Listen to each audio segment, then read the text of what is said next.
Nintendo Switch 2 editions. These little bastards have been all over the place recently, and quite frankly, I really don't f***ing like them. Especially you, Super Mario Party Jamboree Nintendo Switch 2 edition. F*** you. Anyways, where was I?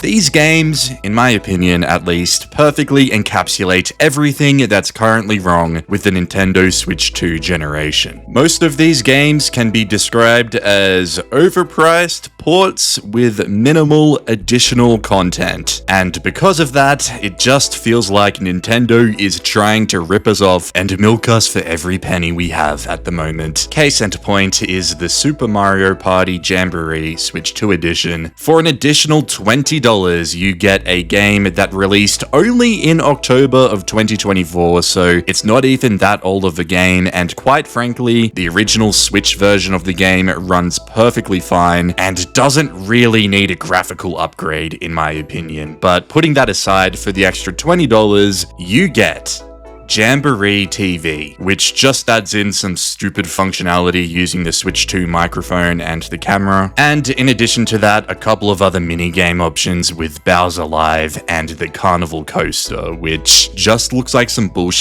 that Nintendo tacked on to make the price tag not look as egregious. And other than that, the only other thing you get are the higher fidelity graphics and a better frame rate. That is the entire Mario Party Jamboree Switch 2 edition experience, and for Nintendo to be charging $80 for this is just f***ing insane. F*** you, dude.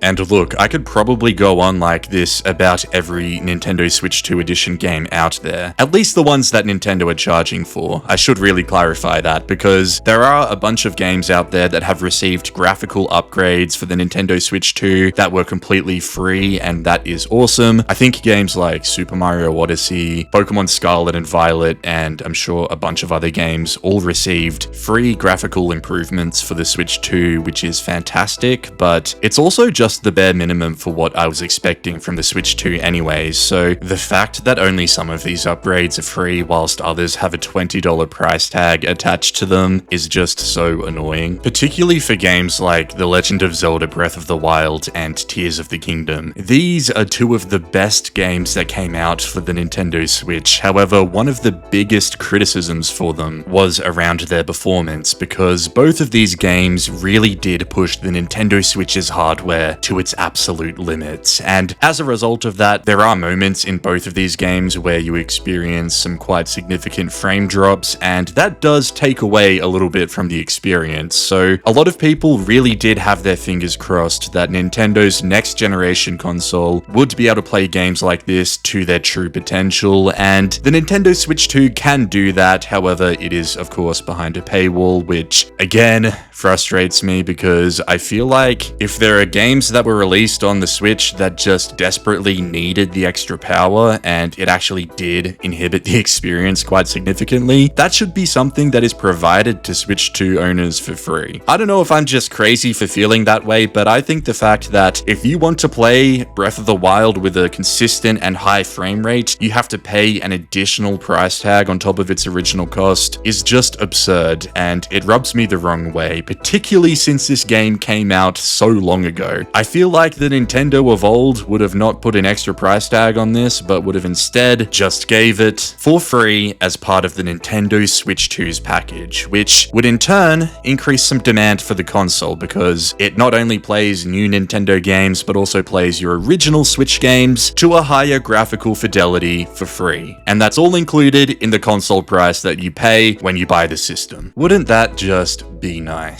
Anyways, luckily I feel like the only games that are actually in this camp at the moment at least are Breath of the Wild and Tears of the Kingdom. They're the only games that truly did underperform in a lot of areas on the Nintendo Switch and actually needed the graphical upgrades. With the other Switch 2 editions, I feel like most of them ran fine on the Nintendo Switch, so the Switch 2 edition upgrade isn't as necessary or mandatory as it is with The Legend of Zelda. But then when you make that point, it kind of just loops back to the fact that, hey, if they don't need the graphical upgrades, do these even need to exist at all? And the answer is probably not. Most of the additional content added into these Switch 2 editions are just little bonus things that aren't really tied to the main experience, and then, yeah, the graphical upgrades aren't something that's going to make or break the gaming experience, so I'm just left feeling that most of these are pretty useless, at least when you look at it from a value proposition considering the amount Nintendo are charging for them, because as I mentioned earlier in the video, if these kinds of graphical enhancements were just added to Nintendo Switch games for free, I wouldn't be making this video right now. Anyways, I think these kinds of problems are going to come back to bite Nintendo in the long term, and hopefully that will result in some meaningful change from Nintendo going forward with the Nintendo Switch 2 generation, because although this video is primarily focused on Switch 2 editions, there's also a bunch of other things Nintendo has been doing recently, which in conjunction with this is doing some serious reputational harm to Nintendo, and it finally looks like it's actually starting to impact the company, because if you look at Nintendo's stock price since December, which was the start of the holiday period where Nintendo was probably hoping to see some pretty serious Nintendo Switch 2 sales, their stock price has fallen over 20%, and in addition to that, early reports are suggesting that Switch 2 sales across the holiday period as a whole really did underperform, which I will admit is not entirely down to Nintendo themselves and their actions. There's also a lot of macroeconomic things going on at the moment, but I think it's fair to say that a lot of Nintendo's decisions are definitely at least playing some kind of role in the performance of the Nintendo Switch 2. So yeah, it'll be interesting to see how things play out, and particularly with the recent announcement of new Nintendo Switch 2 editions coming out in the future, such as Super Mario Bros. Wonder, it'll just be interesting to see how games like this perform and whether people speak with their wallets or not. There's always a chance that I'm just in my own little bubble here, and everyone else really loves the idea of the Nintendo Switch 2 editions and will continue to buy them, but there's also the possibility that other people, like me, get a little bit sick of them and just stop buying them. So yeah, I'll be keeping a close eye on this to see how things play out. Anyways, that's just about all I had for this video. Obviously, it was very highly opinionated, so it would be very interesting to see what you guys have to say down in the comments below. So make sure to leave a comment letting me know whether you agree with what I'm saying, or if you disagree as well. You're more than welcome to share your opinions down there. Anyways, make sure to hit that like button if you enjoyed the video, and also subscribe to the channel if you want to see more videos just like this one. Anyways, with that, I am done here, so bye bye.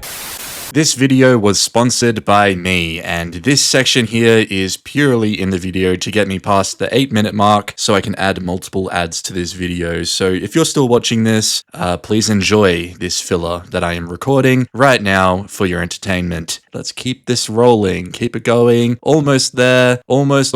All right, we got there. Thanks for watching. Bye.